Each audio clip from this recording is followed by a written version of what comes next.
ایک بزرگ گزرے شاہ بقیُالدین ابن مخلد، فرماتے میری 19 سال عمر تھی، میں نیشاپور میں پڑھا کرتا تھا، میرے اندر علم کا بڑا ذوق تھا۔ ایک استاذ کے پاس جب میں پڑھنے گیا تو میرے استاد مجھے فرمانے لگے کہ بیٹے تیرا ظرف بڑا ہے اور میرا علم چھوٹا ہے، تو کسی بڑے عالم کے پاس جا۔ میں نے استاد سے کہا کہاں جاؤں؟ تو کہنے لگے اگر ہو سکے نا تو بغداد شریف چلا جا، امام احمد بن حنبل کی بارگاہ میں حاضری دے، وہ حدیث کے حافظ ہیں۔ آج بھی آپ ان کی مسند امام احمد دیکھیں، جو حدیث کا طالب علم ہوتا ہے اسے مزہ آ جاتا ہے پڑھنے پر۔ کیا بات ہے امام احمد بن حنبل کی، انہوں نے اللہ نے اعزاز دیا کہ آج بھی مکے اور مدینے میں امام احمد بن حنبل کے مذہب پر فتویٰ دیا جاتا ہے، وہاں کے لوگ حنبلی کہلاتے، اتنی اللہ نے انہیں شان عطا فرمائی۔ کہتے ہیں میں نیشاپور سے نکلا جب تو بحری رستے کے لیے میں آنے لگا یہاں، جب جہاز میں بیٹھا نا تو رستے میں طوفان آ گیا، طوفان اس تیزی کے ساتھ آیا اور اتنے دن جاری رہا کہ ہمارے جہاز کی سمت ہی بدل گئی، ڈائریکشن ہی بدل گئی، گویا جانا ادھر تھا تو جہاز کا منہ ادھر ہو گیا۔ فرماتے ہیں جا کے کسی کنارے ہم اترے، یہ دیکھیں جو لوگ طالب علم جاتے تھے، فرماتے ہیں وہاں جا کے اترے، وہاں پتہ چلا کہ جس جزیرے پہ ہم اترے ہیں یہاں سے اگر پیدل جائیں گے تو 1.25 مہینے میں بغداد پہنچیں گے، اور فرماتے ہیں کہ پیسے بھی کوئی نہیں، ختم ہو گئے۔ اب میں وہاں سے اترا پتے کھاتا، 1.25 مہینہ لگا اور میں بغداد شریف پہنچا، اور جب پوری جد و جہد کر کے وہاں پہنچ گیا نا تو پتہ چلا کہ امام احمد بن حنبل کا تو مدرسہ ہی بند ہو گیا، ان کے تو جمعہ پڑھانے پہ پابندی لگ گئی ہے، وقت کا بادشاہ ناراض ہو گیا، اس کا مطلب ہے وہ بھی سیاسی باتیں کرتے ہوں گے، ناراض ہو گیا، اس نے پکڑ کے آپ کو جیل میں ڈال دیا۔ تو امام صاحب تو پڑھاتے ہی نہیں، فرماتے میں اب تلاش کرنے لگا کہ مجھے پتہ چلے امام صاحب کہاں قید ہیں۔ بتایا گیا کہ ان کو ان کے گھر کو جیل، سب جیل قرار دے کے نظر بند کر دیا گیا، اور گھر کے چاروں کونے میں پولیس کھڑی ہے۔ امام احمد بن حنبل رحمۃ اللہ تعالی علیہ کے وہ شاگرد شاہ بقیُالدین صاحب فرماتے ہیں کہ میں جب وہاں پہنچ گیا، وہاں پہنچ کر کے میں نے لوگوں سے کہا کہ تم نا قریب نہ جانا، بس مجھے بتا دینا کہ امام صاحب کا گھر کہاں ہے۔ تو کہتے ہیں ایک شخص نے مجھے کہا کہ میں انگلی کا اشارہ نہیں کروں گا، آنکھ کا اشارہ کروں گا، کیونکہ حالات بڑے خراب ہیں۔ کہتے ہیں اس نے آنکھ کے اشارے سے بتایا کہ وہ سامنا گیٹ امام صاحب کا ہے۔ کہتے ہیں میں واپس آ گیا، اب ساری رات سوچتا رہا کہ امام صاحب کے گھر تعلیم حاصل کرنے کیسے جانا ہے۔ فرماتے ہیں پھر مجھے ایک تجویز سمجھ میں آئی، صبح جب میں نے اٹھا تو میں نے سر سے پگڑی اتاری، اپنے بالوں میں ہاتھ ڈال کے بال بکھیر دیے، چاروں جانب بکھر گئے، زلفیں رکھی ہوئی تھی۔ فرماتے ہیں پھر میں نے اپنی قمیض کو تھوڑا سا ایک جگہ سے پھاڑا، تھوڑا سا دوسری جگہ سے پھاڑا، ٹخنوں کے قریب کر کے کہتے ہیں میں نے جا کے تھوڑی سی تہمت کو بھی پھاڑا، ہاتھ کے اندر میں نے کاسا پکڑا جیسے فقیر مانگنے والے پکڑتے۔ اب تو فقیر کہتا نا اللہ بھلا کرے، اللہ بھلا کرے، تو اس زمانے میں کہتے تھے اجرکم علی اللہ، اجرکم علی اللہ، تمہیں اللہ اجر دے، تمہیں اللہ۔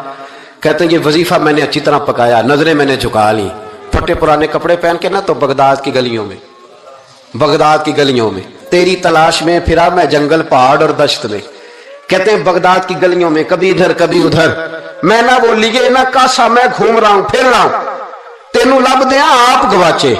کہتے ہیں میں ڈھونڈتا پھر رہا ہوں مجنو بن کے وچ بازاراں، کدی ککھاں وانگ رلائے، کدی کہایا کنبا سارا، سر نیزے اتے چڑھائے، آزم یار مناؤن دی خاطر اساں کی پیس وٹائے۔ فرماتے ہیں کہ وہ کاسا لیے تو میں نکلا، سپاہی کھڑے تھے، ان سے بھی میں نے کہا اجرکم علی اللہ۔ کہتے ہیں ایک دینار انہوں نے بھی میرے کاسے میں ڈالا۔ پھر امام احمد بن حنبل کا دروازہ آیا تو میں نے دروازے پہ کھڑے ہو کہا اجرکم علی اللہ، اجرکم علی اللہ، اجرکم علی اللہ۔ کہتے میرا جوش ہی بدل گیا۔ امام صاحب نے جھٹ سے دروازہ کھولا، خوبصورت امامہ اور خوبصورت چہرہ، کہتے ہیں ان کا چہرہ دیکھا تو میرے آنسو ہی بہہ گئے، اور امام صاحب نے جب ایک دینار میرے پیالے میں ڈالا تو میں رو پڑا۔ میں نے کہا بغداد کے بادشاہ، او میرے محبوب کے علم کے وارث، میں بھیک مانگنے نہیں آیا، میں تو رسول اللہ کی حدیث سننے آیا ہوں، مجھے نہ آپ نے خیرات نہیں دینی، بس مجھے ایک حدیث میرے نبی پاک کی روز پڑھا دیا کریں، ایک حدیث، ایک حدیث۔ یہاں تو ہر جمعہ پڑھائی جاتی ہے نا، وقت نہیں ہوتا، لوگ دیر سے آتے ہیں، کہا ایک حدیث آپ نے پڑھانی ہے۔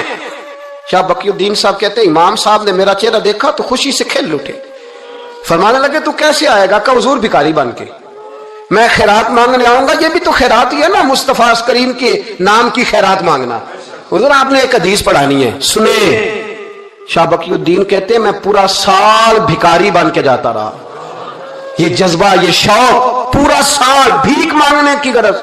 یہاں تو ہمیں اپنے علماء میں کمزوریاں نظر آنے لگ جاتی ہیں، سب ٹھیک ہے جی، وہ ایک بات نہیں ٹھیک، لہذا چھٹی، میں اب خود بہت بڑا محدث ہوں، مجھے کیا ضرورت۔ یہ کمزوری ہے، اس لیے اخلاقی رویے لوگوں کے مضبوط نہیں رہتے، اس لیے دنیا داری کی ساری باتیں آتی ہیں پر دین نہیں آتا، کیونکہ ہمارا وہ شوق نہیں، وہ انداز نہیں۔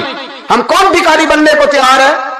جب لوگ کاسا پکڑتے تھے تو پھر رسول اللہ کے دین کی خیرات بھی اس میں آیا کرتی تھی۔ اب کوئی کاسا ہی نہیں پکڑتا تو خیرات کیسے آتی؟ یہ تو لوگ بحث کرنے آتے، گفتگو کرنے آتے، لینے کون آتا؟ حضرت شاہ بقی الدین کہتے ہیں میں پورا سال جاتا رہا۔ امام احمد بن حنبل مجھے فرماتے یار میں بھی سوچتا تھا کہ کہیں میرے علم کو زنگ ہی نہ لگ جائے، دیکھو اللہ نے فضل کیا ہے، مجھے ایک طالب علم عطا فرما دیا ہے۔ فرماتے ہیں پورا سال میں جب ان کے دروازے پہ جاتا تو ایک دھیلا بھی ڈال دیتے اور مصطفیٰ کی ایک حدیث بھی سنا دیتے، اور فرماتے ہیں دنیا ساری پڑھتی ہے پر ہمارے پڑھنے کا استاد انداز یہ تھا کہ استاد پہلے امامہ باندھتے، جبہ پہنتے، اور اس قید میں نظر بندی کے عالم میں جب وہ نبی پاک کی حدیثیں سناتے تو ان کی آنکھیں آنسوؤں سے بھر جاتی، وہ روتے ہوئے تڑپتے ہوئے حدیث سناتے، اور میں بھی اسی درد سے وہ بات وصول کرتا۔ فرماتے ہیں سال گزر گیا، حکمران مر گیا، فوت ہو گیا، نیا بادشاہ آیا، اس نے خود امام احمد بن حنبل کو بڑا مدرسہ بنا کے دیا، اس نے بڑی جامع مسجد میں امام صاحب کے خطبہ جمعہ کا بندوبست کیا۔ فرماتے ہیں ہزاروں طالب علم کئی ملکوں سے امام صاحب کے دروازے پر آ کے بیٹھنے لگے۔ فرماتے ہیں جب میں بھی پہنچا نا تو امام فرمانے لگے تو ذرا آگے آ جا۔ کہتے میں آگے آیا تو فرمانے لگے بھی علم تمہیں بھی دیتا ہوں، تمہیں بھی پڑھاؤں گا۔ معین الدین چشتی رحمت اللہ علیہ کی خانقاہ میں بیٹھا تھا، اچانک ایک تاجر، ایک دنیا دار شخص آیا۔ حضرت خواجہ معین الدین چشتی رحمت اللہ تعالی علیہ کے سامنے بیٹھے ہوئے آپ کے ایک مرید شیخ علی علیہ رحمہ جن کا نام تھا، ان کی طرف وہ تاجر تیزی سے بڑھا اور شیخ علی کا گریبان پکڑ لیا۔ میرے پیسے کب دو گے اور کتنے وعدے کرو گے؟ لاؤ میری رقم واپس کرو۔ حضرت خواجہ معین الدین چشتی رحمت اللہ علیہ ساری صورتحال سے بے خبر تھے، جلدی سے اٹھے اور اٹھ کر کے اس تاجر سے کہا کہ معمہ کیا ہے، بات کیا ہے؟ کہ حضور بہت عرصے تھے آپ کے اس مرید شیخ علی نے میری رقم دینی ہے اور واپس نہیں کرتا۔ خواجہ صاحب علیہ رحمہ نے شیخ علی کی طرف دیکھا اور فرمایا یہ معاملہ کیا ہے؟ عرض کی حضور غریب ہوں، کمزور ہوں، تنگ دست ہوں، قصدن ایسا نہیں کر رہا، اس سے کچھ مہلت لے چکا ہوں، وہ ختم ہوئی، اب اور مہلت کا سوالی ہوں، اور یہ مجھے مہلت دینے کو تیار نہیں ہے۔ خواجہ اجمیر علیہ رحمہ نے اس تاجر کی طرف دیکھا اور فرمایا غریب ہے، مجبور ہے، اس وقت تنگ دست ہے، اس کو کچھ مہلت دے دو، یقیناً تمہاری رقم لوٹا دے گا۔ اس نے حضرت خواجہ علیہ رحمہ کے ساتھ بھی توہین آمیز لہجہ معاذ اللہ اختیار کیا، ابھی لے کر کے جاؤں گا، پوری رقم لے کر کے جاؤں گا، ورنہ نہ صرف یہ کہ اسے رسوا کروں گا بلکہ میں اسے بازاروں میں کھینچوں گا۔ خواجہ قطب علیہ رحمہ فرماتے ہیں جتنے لوگ وہاں بیٹھے تھے ان سب کی طرف جب شیخ علی دیکھتے تو کمزور پڑتے، روتے، میرے پیر بھائیوں کے بیچ آ کر سرعام اتنے لوگوں میں میری اتنی رسوائی کر ڈالی۔ خواجہ اجمیر نے اپنی اس مرید کی آنکھوں میں جب آنسو دیکھے تو بڑا ہی دل نرم ہوا، اس کو کہا کچھ مہلت دے دے، اس نے کہا نہیں مجھے تو ابھی اپنی رقم چاہیے۔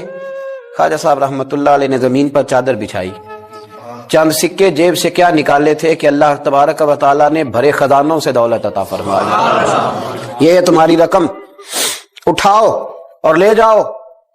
تمہیں فقیروں کو اس طرح رسوا نہیں کرنا چاہیے تھا، تمہیں خانقاہوں میں بیٹھے ان سادہ اور کمزور لوگوں کے ساتھ یہ رویہ روا نہ رکھنا چاہیے تھا۔ یہ کہا اس شخص نے پیسے اٹھانے شروع کیے، اور اٹھاتے اٹھاتے نا جب اس کی نظر زیادہ مال پہ پڑی تو کچھ زیادہ پیسے بھی اٹھا لیے۔ ذرا نظر بچا کے دیکھتا کہ خواجہ صاحب دیکھ تو نہیں رہے، کچھ زیادہ رقم ہتھیائی اور وہ چلتا بنا۔ حضرت خواجہ علیہ رحمہ نے شیخ علی کو تھپکی دی، فرمایا اللہ نے تمہاری عزت رکھی، پر ایک بات میری یاد رکھنا، جب بھی بھروسہ کرنے کو دل ہوا، جب بھی کسی طرف سہارا ڈھونڈنے کا دل ہوا تو یا خدا کی طرف دیکھنا یا محمد مصطفیٰ کی طرف دیکھنا صلی اللہ علیہ وسلم۔ یہ کیا درویشوں کا کیا کام کہ وہ دنیا داروں سے پیسے لے اور دنیا داروں کے ساتھ معاملات کرے، تمہاری یہ روش اچھی نہیں، لیکن اللہ نے تمہارا وقار رکھا۔ خواجہ قطب کہتے ہیں وہ بات تو ختم ہو گئی، لیکن شیخ علی کے چہرے پر کئی دنوں تک افسردگی رہی۔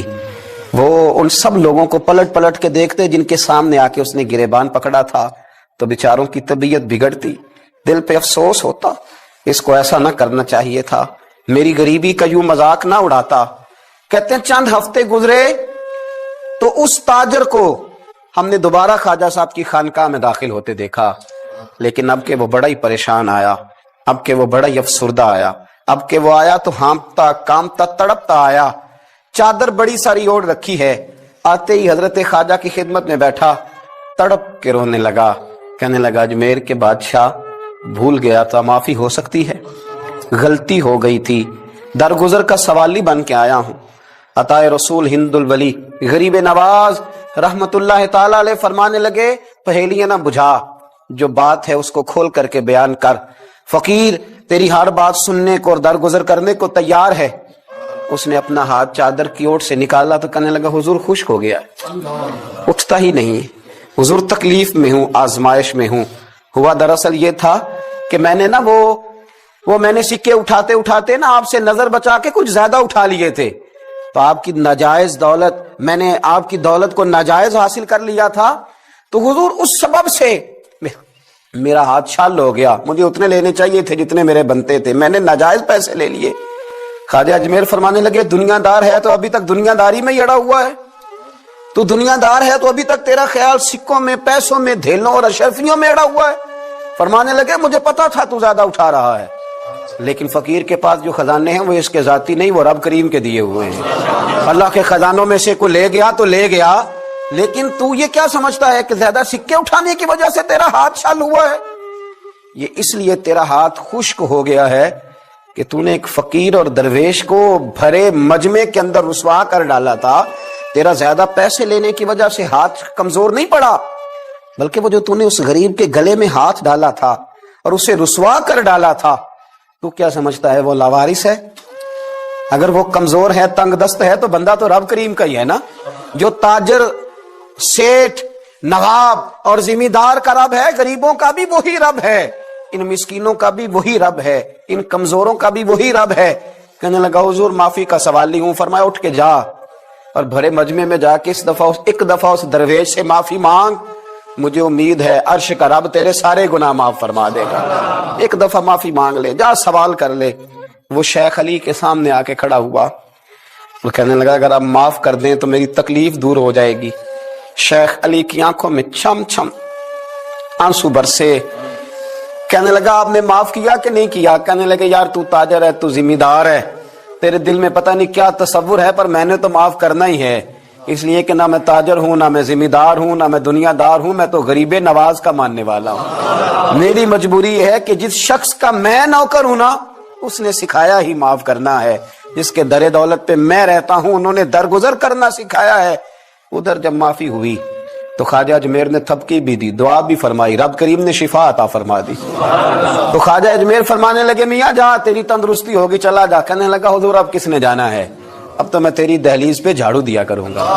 یہ ہاتھ جو تیری دعا کی برکت سے شفا یاب ہوا ہے اجمیر کے والی، اب میں یہاں جھاڑو دوں گا، اب میں یہاں نوکری کروں گا۔ خواجہ اجمیر پھر بولے اور لفظ پھر ایک دفعہ فضا میں گونجے، فرمایا یاد رکھنا ہاتھوں کی تندرستی سے لے کر روحوں کے بیدار رہنے تک، اگر تو چاہتا ہے نا کہ تیرے اندر کبھی کمزوری نہ آئے تو پھر کسی غریب کا دل توڑنے سے بچتے رہنا، پھر کسی مسکین کو رسوا کرتے سے بچتے رہنا۔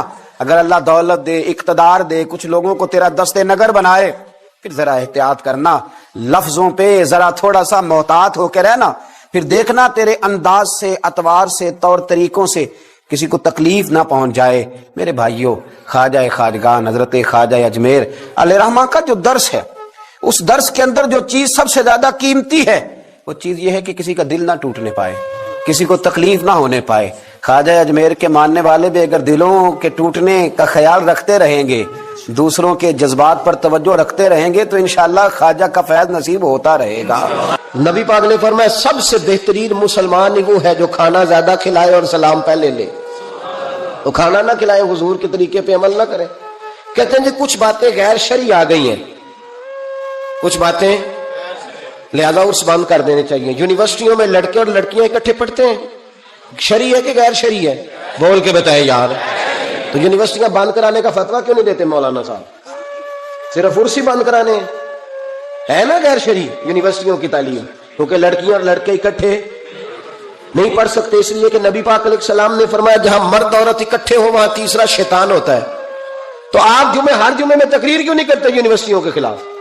ہر جمعے عرس کے وہ موقع پر تقریریں کرتے عرس بند کرو بھائی، کسی جگہ کوئی غیر شرعی بات شامل ہوگی تو غیر شرعی چیز بند کرائی جائے گی، عرس بند نہیں کرایا جائے گا، ڈھول بند کرایا جائے گا، تماشے بند کرائے جائیں گے، فضولیات بند کرائی جائیں گی، غلط حرکتیں بند کرائی جائیں گی، عرس بند۔ عرس تو میرے بھائی فیض کا ذریعہ ہے، عرس تو فیض کا ذریعہ ہے، یہ کیے جائیں گے، یہ منائے جائیں گے، اولیاء اللہ کے تذکرے۔ اور دیکھو کان ادھر سے نہیں پکڑتے، ادھر سے پکڑتے، کہتے ہیں ہم جی برسی کرتے ہیں، تو برسی کس سے ابھی کی منائی گئی تھی بتاؤ؟ عجیب چکر ہے، لوگوں کو پریشان کرتے ہو، امت میں تفریق ڈالتے ہو۔ میرے عزیزو، رسول پاک علیہ الصلوۃ والسلام کے امت کے جو اولیاء ہیں ان کے آراس منائے جاتے ہیں، اس میں جو غیر شرعی چیزیں ہیں وہ بند کی جائیں گی، وہ نکالی جائیں گی، ختم کی جائیں گی۔ ہم ہر روز ہر موقع پر ان چیزوں کی مخالفت کرتے ہیں۔ اعلیٰ حضرت فاضل بریلوی رحمت اللہ تعالیٰ نے فرمایا عرس پہ جاؤ قرآن پاک پڑھو۔ اب مرید یہ سمجھتا ہے کہ یہ پیٹی امرود کی لے جاؤں گا تو مجھے فیض زیادہ ملے گا، تلاوت نہیں کرتا پیر صاحب کے لیے، بالکل سپارہ نہیں کھولتا، یہ کام نہ مجھ سے کراؤ، وظیفہ نہ پڑھاؤ، درود شریف نہ پڑھاؤ، کہتا پیٹی ایک لے لو میرے سے امرود کی، اسی پہ گزارا چلاؤ۔ او خدا کے بندے کو، حضرت مجدد الفسانی رحمت اللہ علیہ کا عرس ہوتا ہے، اب بھی جس کو موقع ملے جا کے ہندوستان میں سرحد شریف دیکھ لے، کوئی نعت نہیں، کوئی تقریر نہیں، صرف قرآن پاک پڑھا جاتا ہے۔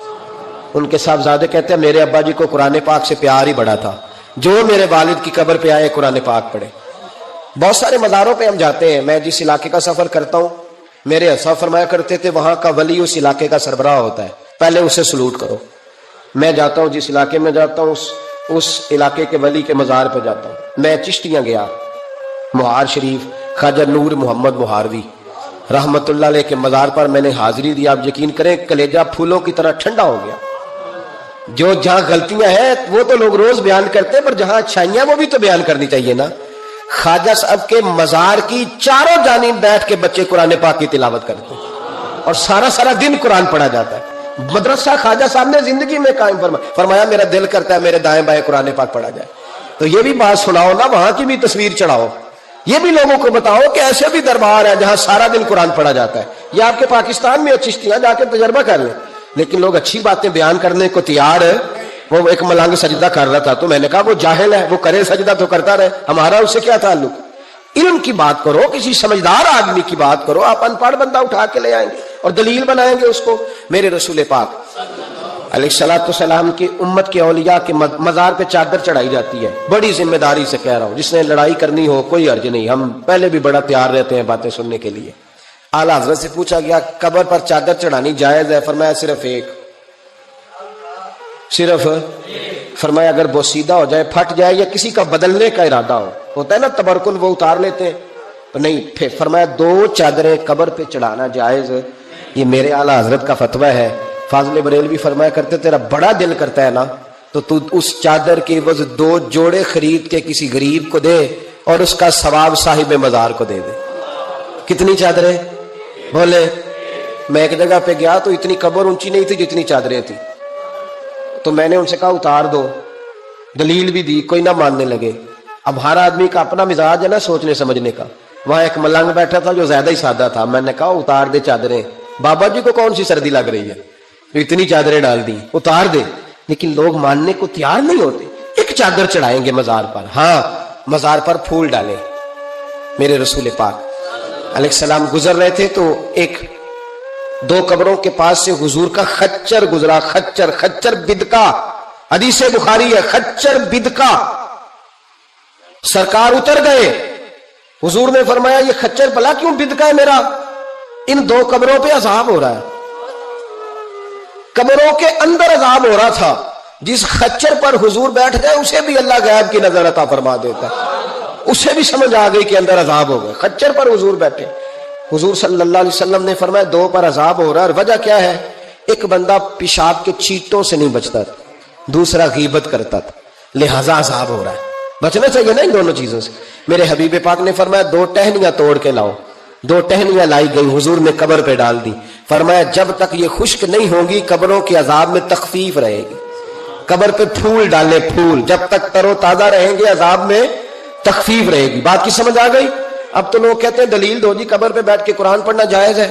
لو دلیل سن لے، مشکات کی حدیث ہے، میں نے کہا تھا جلدی جلدی میں آپ کو ساری باتیں سے، مضمون یہ بڑا طویل ہے، ہر پہلو پر بات کھول کے کی نہیں جا سکتی۔ قبر پر کھڑے ہو کے قرآن پڑھنا یا تلاوت کرنا یا اصحال ثواب، سنو مشکات میں حدیث ہے، کتاب الایمان میں رسول پاک، پڑھیے درود شریف صلی اللہ تعالی علیہ وسلم، حضور صلی اللہ علیہ وسلم نے حضرت سعد بن معاذ کا جنازہ پڑھایا، پھر حضور قبر پہ کھڑے ہو گئے اور نبی پاک تسبیح پڑھنے لگے، سبحان اللہ والحمد للہ ولا الہ الا اللہ واللہ اکبر، پھر حضور نے پڑھا سبحان اللہ والحمد للہ ولا الہ الا اللہ واللہ اکبر۔ حضرت انس بن مالک کہتے ہیں حضور کے چہرے کا اچانک رنگ بدلا، آنکھوں میں آنسو آئے، حضور نے زور سے پڑھنا شروع کر دیا سبحان اللہ والحمد للہ ولا الہ الا اللہ واللہ اکبر۔ کہتے ہیں حضور نے زور سے پڑھا، آہستہ آہستہ محبوب کے چہرے پہ خوشی آنے لگی۔ جب حضور فارغ ہو گئے، دعا مانگی، نکلنے لگے تو عرض کی یا رسول اللہ یہ کیا تھا؟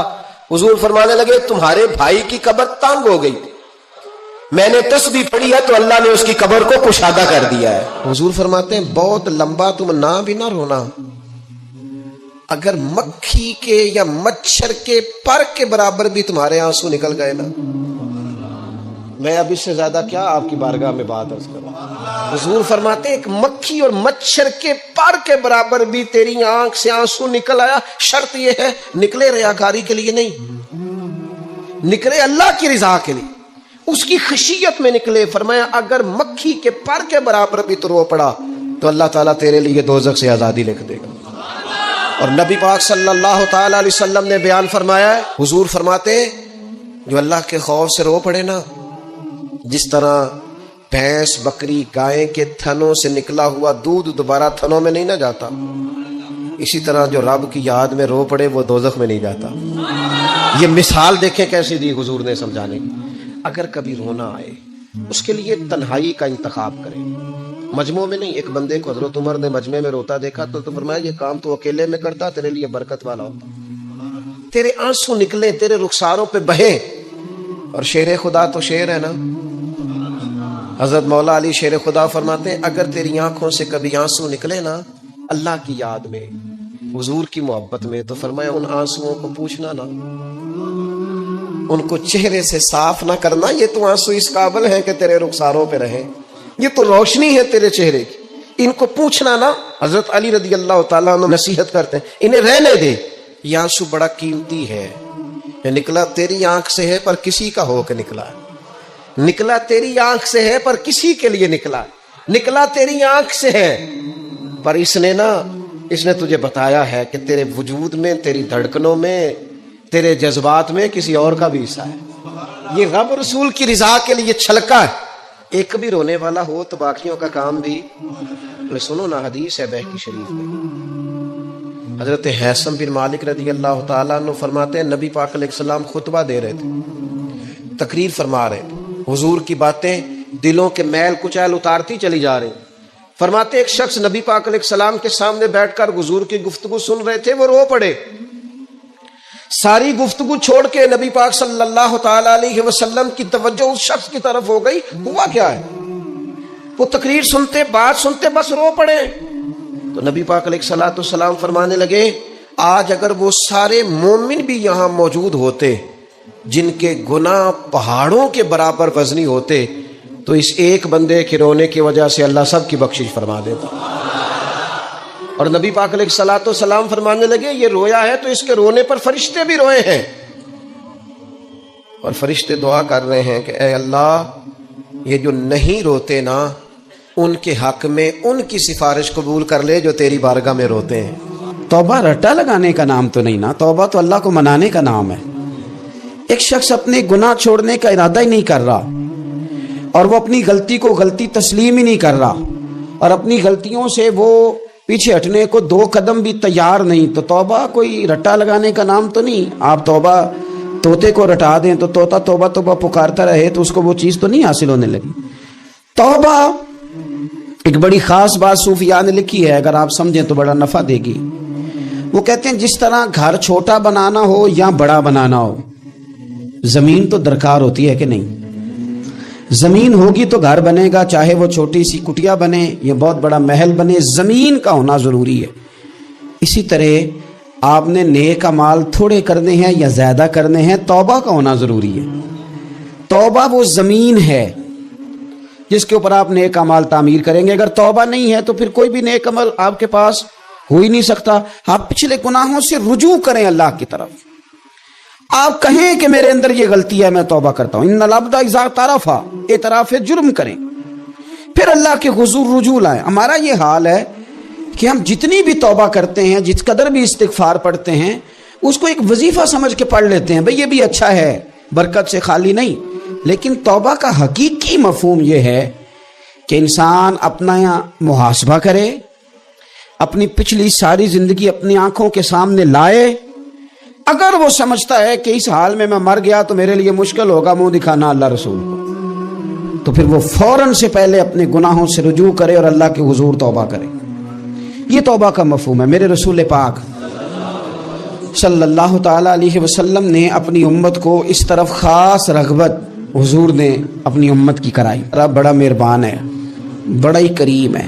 وہ تو کسی بندے کی اونٹنی اگر کبھی گم ہو جائے صحرا میں، اور اس طرح گم ہو کہ پیسے بھی اونٹنی پہ ہو، کھانا بھی اونٹنی پہ ہو، کپڑے بھی اونٹنی پہ ہوں، علاقہ بھی صحرا کا ہو، اور اس نے کسی ٹہنی کے ساتھ باندھی ہو، پھر وہ سو جائے، سو کے اٹھے تو اونٹنی غائب ہو۔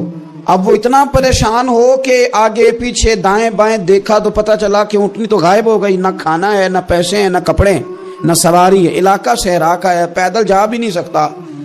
تو فرمایا جس طرح وہ بیٹھ کر موت کا انتظار کرنے لگتا ہے، اور وہ منتظر تھا کہ اب موت ہی آئے گی، اب کوئی اور سہارا نہیں۔ فرمایا اچانک اگر اونٹنی سامنے آ جائے تو اسے کتنی خوشی ہوگی؟ یا رسول اللہ اسے تو بڑی خوشی ہوگی۔ فرمایا جب رب کا بندہ توبہ کرتا ہے تو اللہ کو اس سے بھی بڑھ کر خوشی ہوتی ہے کہ بندہ توبہ کر گیا، اپنے گھر واپس آ گیا ہے، اس نے بات مان لی ہے۔ ہمارا اصل مسئلہ احساس کا ہے، توبہ کا نہیں۔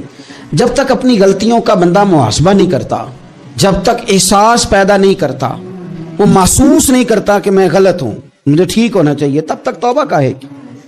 آپ دیکھیں نا صحابہ کرام کا مزاج کیا، چھوٹی چھوٹی چیزیں ہیں لیکن وہ دوڑ کے آتے ہیں، کہتے ہیں یا رسول اللہ غلطی ہو گئی، اور اپنے آپ کو پیش کرتے ہیں۔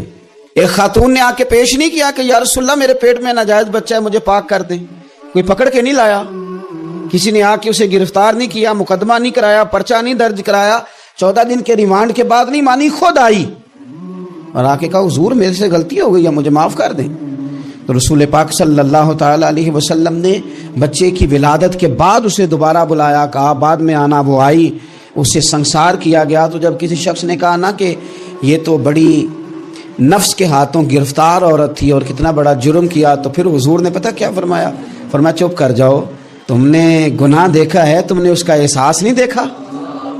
جب تک احساس گناہ اور احساس زیاں پیدا نہیں ہوتا، اس کی وجہ یہ ہے، امام غزالی رحمۃ اللہ علیہ فرماتے ہیں جو مومن ہوتا ہے نا، مومن وہ دھاگے کے برابر گناہ کرے تو وہ محسوس کرتا ہے کہ پہاڑ کے برابر گناہ ہے میرے اوپر، اور جو منافق ہوتا ہے نا وہ پہاڑ کے برابر گناہ کر کے کہتا ہے یہ تو دھاگے کے برابر ہے، محسوس ہی نہیں کرتا کہ میں نے اتنے جرم کیے ہیں۔ وہ تسلیم کرنے کو تیار نہیں ہوتا، جب تک تسلیم نہیں کرتا تب تک توبہ کا کوئی معنی سمجھ میں نہیں آتا۔ اور توبہ کریں تو پھر توبہ نہ، اور بھائی جس نے ماننا ہوتا ہے وہ تو اشارے سے بھی مان جاتا ہے، اور جنہوں نے نہیں ماننا نا، میں کئی دفعہ کہتا ہوں یہ میرا جو دور ہے یہ سیانے لوگوں کا دور ہے، سمجھدار زیادہ ہیں، اور سمجھدار بھی اس طرح کے سمجھدار نہیں جس طرح کا معاملہ فہم سمجھدار ہوتا ہے۔ سمجھدار چالاک قسم کے، اپنے حق میں سمجھدار اور اپنے ذہن کے مطابق فیصلہ کرنے والے لوگ۔ پھر ہم بہت ساری جگہوں پہ ٹامک ٹونیاں کھاتے ہیں، جس نے ماننا ہے اس نے اشارے سے بھی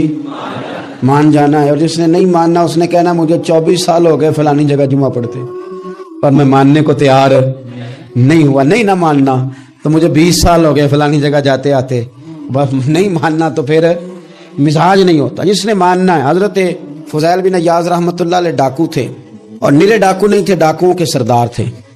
تو ارشاد فرماتے ہیں کہ میرا طریقہ یہ تھا کہ میں ایک پورے قافلے کی صورت میں حملہ کرتا تھا تو لوگ ڈرا کرتے تھے، اگر کہ فضیل بن عیاض کے ڈاکوؤں نے حملہ کیا تو پھر نہیں بچتے۔ ایک دن گزر رہا تھا تو ایک قاری صاحب آیت پڑھ رہے تھے، لا تقنطوا من رحمت اللہ، اللہ کی رحمت سے کبھی نا امید نہ ہونا، ان اللہ یغفر الذنوب جمیعا، بے شک وہ سارے ہی گناہ معاف کر دے گا۔ آپ فرماتے میرے دل میں بات اثر کر گئی, ماننا ہے نا. اس نے نہیں ماننا, اس نے 6666 آیتوں کا ترجمہ پڑھ کے بھی توجہ نہیں کرنی. آپ ارادہ کریں نا, آپ اپنی دل کی زمین کو زرخیز بنائیں. فرماتے ہیں میں فوراً وہ آیت سنی تو میں رویا, اور میں وہ حافظ صاحب کے پاس چلا گیا, ان سے اجازت لی, ان کے کمرے میں داخل ہوا. میں نے کہا آپ نے بھی آیت پڑھی ہے کہ اللہ سارے گناہ معاف کر دے گا؟ تو جس بندے نے کئی سال ڈاکے ڈالے ہوں, بیٹیاں روتی رہتی ہوں پر وہ مال لے کے آ گیا ہو, مائیں واسطے دیتی رہتی ہوں پر وہ لوٹ کے نکل آیا ہو, اب جی اگر وہ بندہ بھی سچے دل سے توبہ کرے تو اللہ معاف کر دیتا ہے. تو آفو جی کہنے لگے میں کون ہوتا ہوں تمہیں کوئی تفسیر بتانے والا, میں نے تو قرآن کی آیت پڑھی ہے. میرا رب کہتا ہے لا تقنطوا من رحمت اللہ, تم نے مایوس نہیں ہونا, تم آ جانا, معافی مانگ لینا. ان اللہ یغفر الذنوب جمیعا, اللہ سارے گناہ معاف فرما دے گا.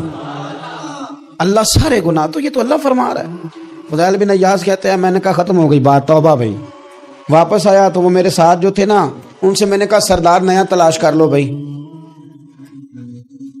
اب ارادے بدل گئے, پروگرام کچھ اور ہو گیا. اب تو لوگ ہمیں تانے دیں گے, اب تو لوگ باتیں کریں گے کہ اوتھے کی لین جانا ہے. فضیل بن عیاض کہنے لگے بس بھائی توبہ کرنی, اب تم کوئی اور سردار تلاش کر لو.